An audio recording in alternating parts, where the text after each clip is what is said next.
une dimension particulière à cette conséquence stratégique que le cadre de communication officiel a pris soin de caractériser avec un maximum d'ambiguïté. Un ordre de retraite d'urgence du front nord israélien n'est pas un ajustement tactique dans la géographie stratégique précise de la frontière nord d'Israël, où la posture défensive constituée par les forces en repli représentait la garantie opérationnelle de sécurité pour la population civile de Galilée et du plateau du Golan,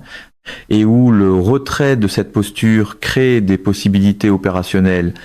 spécifiques pour le Hezbollah et les réseaux de mandataires iraniens que les forces en repli avaient été déployées pour empêcher. Un ordre de retraite est un signal stratégique dont la réception dans toutes les capitales concernées est précisément celle que la planification iranienne avait conçu l'engagement nocturne pour produire. Et l'état-major de planification opérationnelle du Hezbollah a reçu ce signal au même moment que tous les ministères de la Défense de Tokyo à Riyad. La flambée du brut Brent de 37% dans les 6 heures suivant le moment où l'engagement nocturne est devenu visible grâce à des images satellites divulguées et à des rapports de renseignements étrangers qui ont contourné l'effort de confinement américain n'est pas principalement une réaction du marché de l'énergie à un engagement militaire régional. C'est une réaction du marché de l'énergie à l'information précise que l'engagement a produite sur la trajectoire du conflit régional et sur la fiabilité opérationnelle de l'engagement américain pour contenir cette trajectoire. Les marchés évaluent la probabilité précise qu'une retraite israélienne forcée du front nord, combinée à la dégradation démontrée des capacités aériennes et terrestres israéliennes dans les phases d'escalade précédentes, crée un environnement sécuritaire dans lequel les conditions d'un conflit régional plus large, impliquant des opérations terrestres directes du Hezbollah et l'activation de réseaux de mandataires iraniens sur plusieurs fronts, sont matériellement plus probables qu'elles ne l'étaient avant l'engagement nocturne. Cette évaluation de probabilité, reflétée dans une hausse de 37% du brut, en une seule séance de négociation, en plus de chaque mouvement de prix antérieur déjà généré par la séquence d'escalade, constitue en elle-même une conséquence stratégique de l'engagement nocturne qui dépasse largement le théâtre opérationnel immédiat. Les marchés pétroliers, contrairement aux porte-paroles de campagne, applaudissent rarement sur commande. Le Japon et la Corée du Sud, dont les économies industrielles sont les plus directement exposées à l'impact des prix de l'énergie d'une crise sécuritaire prolongée dans le détroit d'Ormuz et plus largement dans le Golfe, ont reçu la hausse de 37% du brut simultanément comme un choc économique et comme un signal stratégique sur la fiabilité des garanties de sécurité américaines, dont la crédibilité opérationnelle a été encore davantage testée par l'engagement nocturne et s'est révélée comporter des limites précises. Les câbles diplomatiques circulant à Tokyo et à Séoul dans les heures qui ont suivi l'engagement nocturne reflètent des évaluations privées qui précèdent les positionnements publics. Et ces évaluations interrogent avec la précision qu'emploie la diplomatie professionnelle lorsque des gouvernements actualisent leurs hypothèses fondamentales de sécurité, la question de savoir si le cadre d'engagement américain conserve la crédibilité opérationnelle que des décennies de gestion des alliances avaient traitée comme une fondation acquise. Le cadre d'autonomie stratégique de l'Inde trouve dans l'engagement nocturne une validation empirique précise de la logique d'évaluation qui sous-tend l'indépendance stratégique indienne, validation qu'aucune phase précédente de la séquence d'escalade n'avait fournie avec la même précision opérationnelle, ni avec la même proximité géographique avec les propres calcul de sécurité de l'Inde. La démonstration selon laquelle un soutien de renseignement de niveau pair, une assistance technique pour requêtes de précision, des enveloppes de protection antiaérienne et des avertissements de dissuasion d'escalade peuvent permettre à un acteur régional de pulvériser 9 positions frontalières israéliennes fortifiées et de forcer un ordre de retraite sans précédent, sans déclencher de contre-réponse opérationnelle américaine efficace, établit une référence précise pour ce à quoi ressemble l'environnement de menaces terrestres contestées lorsque des concurrents de rang équivalents se sont engagés dans l'architecture complète de soutien déployée par l'opération Nocturne. Cette référence est désormais documentée empiriquement dans des données opérationnelles et elle influence la planification stratégique indienne d'une manière que le cadre officiel de communication d'alliance n'a pas encore été obligé d'aborder publiquement. Les monarchies du Golfe ont absorbé l'engagement nocturne comme un point de données dont la proximité géographique avec leurs propres infrastructures militaires le rend immédiatement et précisément pertinent. La performance du RAAD, 5-0-0 contre des positions frontalières israéliennes durcies, fonctionne à des portées et avec des caractéristiques de précision qui placent les installations militaires des États du Golfe dans la même enveloppe de menaces. Les conversations avec Pékin au sujet de cadres de sécurité alternatifs sont menées avec un rythme et une urgence que l'engagement nocturne a matériellement accru au-delà du niveau de base que les phases précédentes de la séquence d'escalade avaient établi. Lorsque des partenaires commencent à magasiner des cadres de sécurité de rechange, le slogan « Confiance totale » commence à ressembler davantage à un éclairage de scène qu'à une stratégie. Les alliés européens font face à une conséquence politique qui reflète leur dynamique de responsabilité démocratique et leur exposition particulière à la fois à l'impact des prix de l'énergie d'une crise sécuritaire régionale prolongée et aux conséquences politiques internes des questions sur le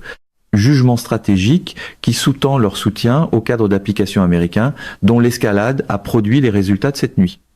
Les communications diplomatiques privées en provenance des capitales européennes dans les heures suivant l'engagement nocturne reflètent une recalibration de la tolérance au risque dont la direction a été déterminée par l'engagement nocturne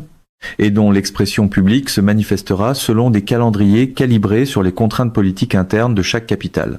L'engagement nocturne doit aussi être compris à travers ce qu'il a signifié pour les personnes précises qui se trouvaient dans ces 9 positions. Lorsque les salves de RAAD 5-0-0 sont arrivées, parce que le modèle stratégique et l'extraction des leçons par les concurrents de rang équivalent existe à l'intérieur d'une réalité faite d'êtres humains précis, dans des moments précis dont aucun rapport classifié ni aucun briefing politique ne capture le caractère avec l'honnêteté que ces personnes méritent. Les soldats israéliens dans les positions frontalières sont des professionnels entraînés qui opèrent dans une architecture défensive que leur doctrine a établie comme offrant une protection décisive contre les catégories de menaces que les forces alignées sur l'Iran ont historiquement déployées contre les positions israéliennes de la frontière nord. Les systèmes de protection active Trophy protégeant ces positions n'étaient pas théoriques. C'était des systèmes opérationnels dont la performance dans des scénarios d'engagement antérieurs avait construit la confiance professionnelle que les soldats opérant dans des positions protégées par Trophy emportaient avec eux. Dans chaque rotation de veille nocturne, l'expérience psychologique précise de voir cette confiance s'effondrer, non pas à cause d'une défaillance individuelle du système, non pas à cause d'une erreur d'équipage, non pas à cause d'un facteur relevant du contrôle opérationnel des soldats dans ces positions, mais parce que la vague initiale de la nuit avait été spécifiquement conçue avec une assistance d'ingénierie de niveau pair contre les paramètres précis de cadence d'engagement du système Trophy, est une expérience professionnelle et personnelle dont les conséquences s'étendent à travers des carrières et des vies d'une manière que le langage clinique de l'évaluation classifiée ne peut pas saisir. Il y a toujours une distance brutale entre une promesse au pupitre et les gens à qui l'on ordonne de vivre dans ces conséquences. Un haut commandant israélien, dans un compte rendu, sécurisé, partagé par des canaux alliés et reflété dans les documents classifiés que j'ai examinés, a décrit l'engagement nocturne avec une franchise que le dossier officiel n'a pas égalée, le jour où la frontière elle-même est devenue l'arme et où aucun nombre de systèmes Trophy ne pouvait changer le calcul. Cette phrase, venant d'un professionnel ayant des décennies d'expérience opérationnelle dans l'environnement de sécurité terrestre le plus exigeant du Moyen-Orient, constitue une conclusion opérationnelle, honnête sur la relation précise entre l'architecture de protection active que la doctrine défensive israélienne avait établie comme décisive et les conditions nocturnes qui l'ont systématiquement contournée. Cette phrase mérite d'être lue à côté de l'expression échange localisé, d'une manière qui rend l'écart entre ces deux caractérisations impossible à attribuer à autre chose, qu'au choix institutionnel délibéré qu'ils représentent. Les chiffres des pertes restent classifiés à des niveaux que le cadre de communication officiel ne publiera pas, décrits dans des câbles internes comme opérationnellement catastrophiques. Dans le vocabulaire des évaluations classifiées à ce niveau de classification, opérationnellement catastrophique n'est pas une escalade rhétorique. C'est une caractérisation opérationnelle précise avec une signification précise et le silence du cadre de communication officielle sur les chiffres réels communique déjà quelque chose à tout public ayant l'expérience nécessaire pour lire ce silence correctement. Le silence, dans ce genre de culture de briefing, fait souvent le travail que le déni ne peut plus soutenir. L'ordre de retraite ajoute une dimension humaine précise aux résultats de la nuit que l'analyse stratégique et opérationnelle, à elle seule, ne capture pas pleinement. Les soldats israéliens qui exécutent l'ordre de retraite de Netanyahou ne se retirent pas de positions tactiques abstraites. Ils se retirent de la géographie précise dont leur présence constituait la garantie opérationnelle de sécurité pour la population civile vivant à portée des positions abandonnées. Les familles des communautés du nord de la Galilée, dont l'architecture de sécurité comprenait la présence militaire avancée, qui se retirent maintenant. Les communautés du plateau du Golan, dont l'évaluation de la menace reposait sur la posture défensive maintenant retirée. La population civile israélienne, dont la vie quotidienne existe sur le territoire géographique, dont la sécurité avait pour expression opérationnelle les formations en repli. Les conséquences humanitaires de l'ordre de retraite pour ces communautés constituent le coût humain précis que l'expression repositionnement défensif a été conçue de toute urgence pour empêcher d'être compris clairement. Les conséquences environnementales et infrastructurelles de 9 positions frontalières détruites aggravent les pertes opérationnelles immédiates sur des calendriers que le cadre de gestion de crise ne prend pas pleinement en compte. La reconstruction d'avant-postes fortifiés exige des ressources spécialisées en génie militaire et des délais mesurés en mois. Le remplacement de l'infrastructure des nœuds de commandement exige des délais d'approvisionnement et d'installation mesurés en semaines ou en mois par position. Le remplacement du centre logistique et des emplacements d'armes exige des cycles d'approvisionnement dont le calendrier d'achèvement dépend d'une capacité industrielle de défense déjà sous tension en raison des demandes cumulées de la séquence d'escalade plus large. Chacun de ces calendriers de reconstruction aggrave l'impact opérationnel des pertes immédiates de position d'une manière que le seul chiffre des 9 positions ne capture pas. La réponse de Trump à l'engagement nocturne ajoute une dimension précise aux conséquences stratégiques que les résultats opérationnels seuls ne représentent pas pleinement. La description interne par des initiés de la communauté habilitée du président comme étant en pleine panique n'est pas principalement un commentaire personnel. C'est une évaluation opérationnelle du produit informationnel précis que l'engagement nocturne, combiné à ses phases précédentes dans la séquence d'escalade, a désormais généré dans l'environnement de communication stratégique américain. L'expression visible d'une présidence dont les options stratégiques dans le théâtre ont été épuisées par la combinaison cumulative de la coordination des concurrents de rang équivalent, de l'exécution opérationnelle iranienne et de l'échec précis de chaque hypothèse de dissuasion sur laquelle la stratégie d'application avait été construite. La panique totale comme caractérisation de la réponse présidentielle à l'engagement nocturne communique à chaque audience qui observe un signal précis sur l'écart entre l'engagement de dissuasion projeté par la stratégie d'application et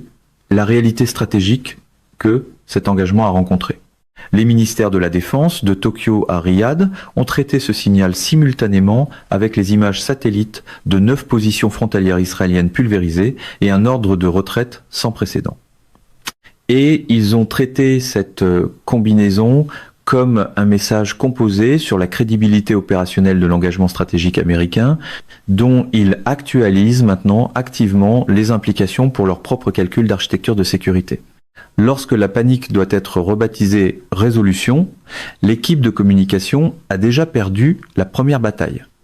La recommandation de l'examen après action conjoint américano-israélien est formulée dans un langage dont la franchise reflète la reconnaissance explicite par les planificateurs qui l'ont rédigé que la réponse institutionnelle qu'elle exige n'est pas ce que l'élan institutionnel du processus américain de planification de défense produira automatiquement en réaction à un événement dont la caractérisation officielle comme échange localisé a été précisément choisie pour réduire la pression en faveur de cette réponse. La recommandation affirme que, à moins que les États-Unis et leurs partenaires ne restructurent fondamentalement leur approche des menaces de saturation par requête de précision de masse contre des positions militaires défendues par protection active, en investissant à une véritable échelle industrielle dans des systèmes de protection active, à énergie dirigée, capables d'un engagement rentable aux densités de menaces, que l'engagement nocturne a démontré contre la capacité de Trophy, dans des architectures autonomes d'essais anti-roquettes qui suppriment la limite de cadence d'engagement de Trophy comme contrainte déterminante de la protection active des positions à cette densité de salve, dans une fusion du renseignement multidomaine capable de caractériser le prépositionnement des lanceurs RAAD 500 et l'achèvement du téléversement des données de ciblage avant l'ouverture des fenêtres de lancement, plutôt qu'après la pulvérisation de 9 positions, et dans un cadre doctrinal qui modélise honnêtement les scénarios de défaite stratégique complète que la saturation par roquette de précision activée par des pairs peut produire contre une architecture militaire défensive avancée, alliée. Lorsque les stratégies d'application américaines créent les conditions d'escalade que la crise du Golfe a créé, le résultat de cette nuit sera compris non pas comme le pire résultat de combat terrestre produit par la crise actuelle, mais comme le modèle opérationnel validé dont les paramètres seront appliqués par de futurs engagements dans des théâtres plus prioritaires, à des échelles qui feront paraître dérisoire ce que représentent 9 positions pulvérisées. Cette recommandation porte les approbations de plus haut niveau dans le document. La réponse de politique publique et d'approvisionnement continue de privilégier davantage de porte-avions, davantage de plateformes conventionnelles coûteuses, et le même cadre stratégique qui a positionné des positions défensives israéliennes à la frontière, dans un théâtre nord sans l'architecture de protection active à énergie dirigée, sans la capacité autonome anti-roquette, ni la modélisation honnête de la menace nécessaire pour survivre à ce que 100 RAAD, 500 guidés par des pairs, séquencés dans une architecture de saturation de Trophy, conçue contre les spécifications techniques du système israélien de protection active, ont livré en 108 minutes. C'est un rituel familier, acheter une plus grande scène, répéter la même réplique et espérer que la prochaine salve respectera le récit budgétaire. 100 roquettes, 108 minutes, 9 positions pulvérisées, un ordre de retraite sans précédent, 37% sur le brut en une seule séance de négociation, Trump en pleine panique, une évaluation classifiée dont le langage de défaite stratégique complète, au plus haut niveau d'approbation accessible à la communauté habilitée, constitue la conclusion la plus honnête sur le plan opérationnel au sujet de la stratégie américaine au Moyen-Orient que des analystes ayant accès à l'ensemble du tableau du renseignement émis par écrit. Des ministères de la défense alliés de Tokyo à Riyad actualisant leurs hypothèses fondamentales de planification stratégique, la Russie et la Chine traitant des données de validation en tir réel pour une doctrine de saturation par roquette de précision contre des positions défendues par protection active, dont la reproduction dans des théâtres plus prioritaires est déjà accélérée par des appareils qui reconnaissent qu'ils viennent de recevoir les données de validation de combat terrestre les plus précieuses sur le plan opérationnel. Pour leurs programmes respectifs de planification de contingence, principale. Le brouillard est délibéré. Les gravats sur 9 positions frontalières israéliennes sont réels. L'ordre de retraite est sans précédent. Et le langage de défaite stratégique complète dans l'évaluation TSCI, que les briefings officiels n'utiliseront jamais publiquement, est la conclusion opérationnelle la plus lourde de conséquences sur la politique américaine au Moyen-Orient que la communauté habilitée ait mise par écrit dans les 32 années d'expérience professionnelle sur lesquelles je m'appuie ce soir pour dire ce que le téléjournal était précisément conçu pour empêcher le public de comprendre. Et quelque part, la machinerie de la réassurance est déjà en train de polir une phrase assez calme pour cacher le cratère derrière elle. 9 positions défensives pulvérisées en 108 minutes et Trump est en pleine panique. La première chose à comprendre, c'est ce que ces 4 phrases signifient ensemble, parce que les documents classifiés qui sont arrivés sur mon terminal sécurisé au cœur de la nuit, images satellites brutes, interception de signaux, évaluation post-engagement TS, CCI estampillé au plus haut niveau d'approbation accessible à la communauté habilitée, ne décrivent pas l'événement que l'expression du Pentagone, échange localisé, était censé faire imaginer. Ils décrivent quelque chose de catégoriquement différent, quelque chose dont les conséquences opérationnelles se répercutent déjà sur les marchés de l'énergie, les câbles d'alliance et les séances de planification stratégique de 2 concurrents de rang équivalents qui ont observé chaque seconde de ces 108 dernières minutes avec la concentration clinique d'appareils se préparant à reproduire ce qu'ils venaient de voir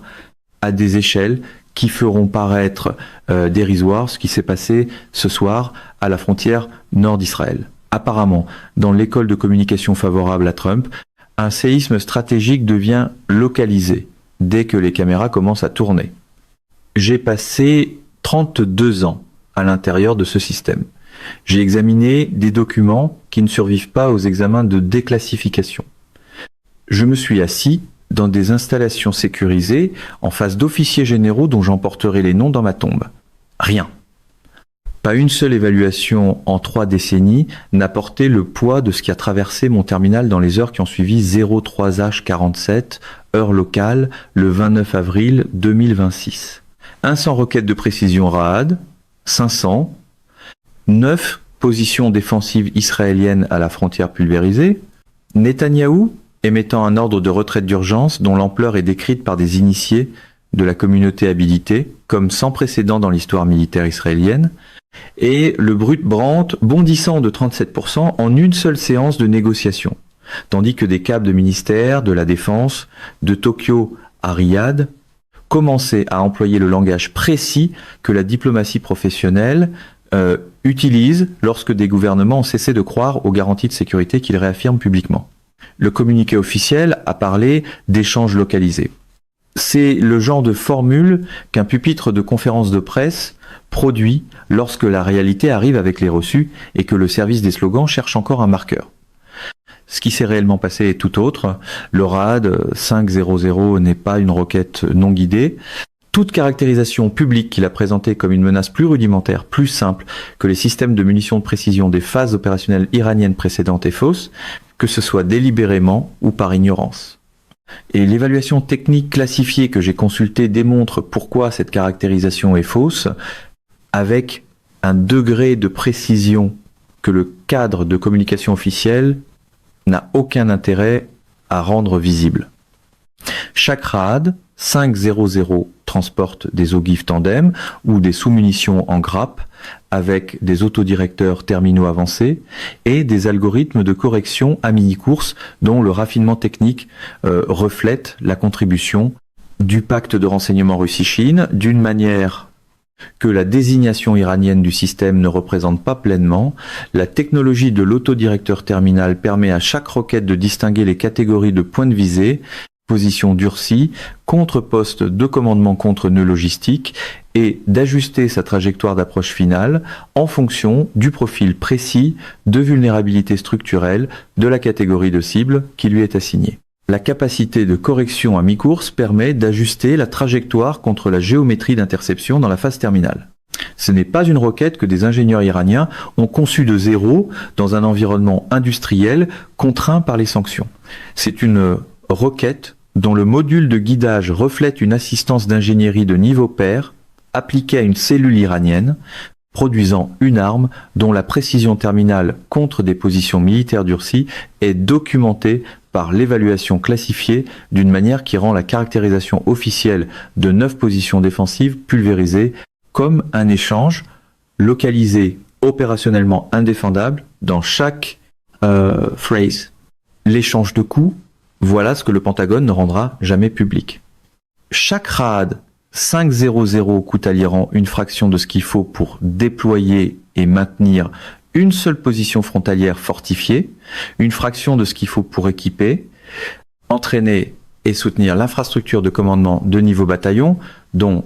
La destruction, à travers 9 positions, a été produite par l'engagement de la nuit. Un 100 roquettes représente pour l'Iran un investissement dans les faibles centaines de millions. Le coût de remplacement de 9 positions défensives israéliennes pulvérisées à la frontière, la reconstruction des avant-postes fortifiés, l'infrastructure des nœuds de commandement, les systèmes de communication, les emplacements d'armes, le remplacement des centres logistiques, les délais de reconstitution des unités pour les bataillons rendus inaptes au combat, se chiffrera en milliards sur un calendrier de reconstruction mesuré en années. L'Iran a dépensé des centaines de millions. Israël a perdu des milliards. Et Netanyahou a ordonné une retraite. C'est cet échange de coûts que l'expression échange localisé a été précisément choisie pour empêcher les gens de regarder en face. Dans l'arithmétique du monde trumpiste, des milliards perdus peuvent encore s'appeler de la force, tant que le micro est assez fort. La question suivante est de savoir comment 1100 roquettes ont pulvérisé 9 positions fortifiées en 108 minutes,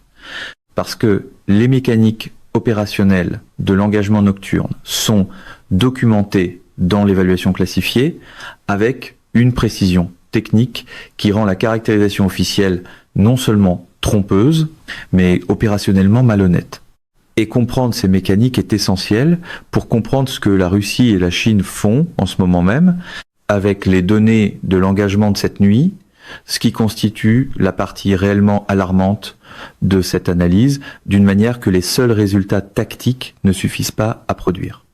Les forces du corps des gardiens de la révolution islamique avaient prépositionné le réseau de lanceurs RAD 500 pendant des mois, avec des lanceurs mobiles dissimulés le long de la frontière syrienne et sur des positions de tir du plateau iranien, sous des architectures de couverture que l'évaluation classifiée décrit comme reflétant un soutien consultatif russe en matière de sécurité opérationnelle, dans une doctrine de dissimulation précisément conçue pour rester sous les seuils de priorité de collecte qui aurait déclenché une action américaine préventive contre le réseau de lanceurs avant la fenêtre d'engagement nocturne. Le calendrier de prépositionnement reflète le type de préparation patiente et systématique que permet le cadre consultatif du pacte de renseignement Russie-Chine et qui,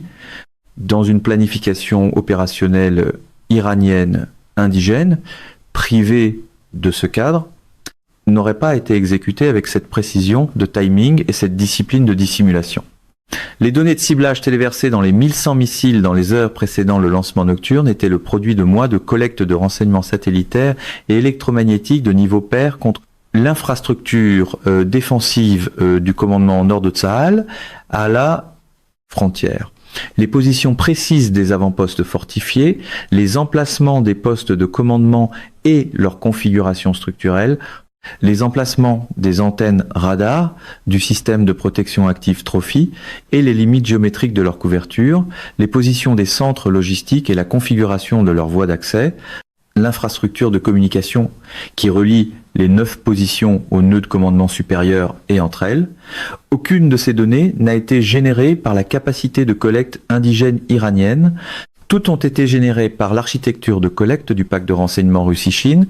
opérant à des niveaux de précision et de persistance qui exigent des plateformes satellitaires et de signaux de niveau pair pour être atteints contre une infrastructure militaire israélienne durcie. Ces données de ciblage ont été le catalyseur opérationnel qui a transformé un 100 roquettes RAD, 500, d'une menace de saturation en une opération d'annihilation de précision contre des points de visée spécifiques dont la destruction a produit l'effondrement des 9 positions livrées par l'engagement de la nuit. La partie que les briefings officiels n'expliqueront jamais, c'est que la vague initiale d'environ 400 roquettes ne visait pas les 9 positions elles-mêmes,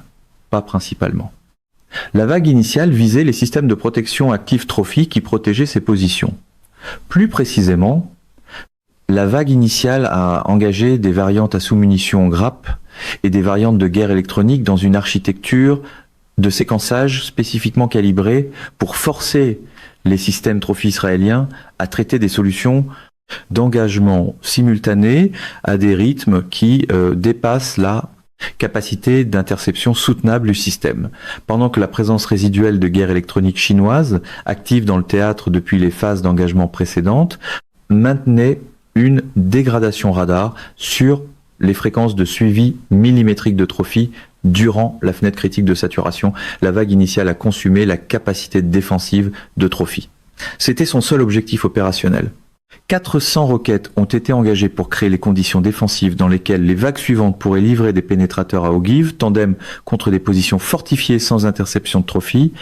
et les vagues suivantes les ont livrées avec une précision de point de visée rendue possible par les données de ciblage du pacte Russie-Chine contre les profils précis de vulnérabilité structurelle de chacune des 9 positions. Un slogan de campagne peut promettre une domination absolue, un écran radar saturé et moins sentimental. L'évaluation classifiée documente les résultats avec une franchise que l'expression position pulvérisée ne transmet pas entièrement. Des avant-postes fortifiés, réduits en gravats par des détonations de pénétrateurs contre les éléments structurels précis dont la rupture produit un effondrement structurel catastrophique. Des nœuds de commandement détruits par des frappes contre les générateurs et les positions d'infrastructures de communication, dont la perturbation transforme un quartier général fonctionnel en nœud de coordination improvisé, incapable de gérer des conditions de crise simultanées à travers 9 événements de perte simultanée. Des centres logistiques embrasés par des variantes d'ogive séquencées contre la proximité des stocks de carburant et de munitions.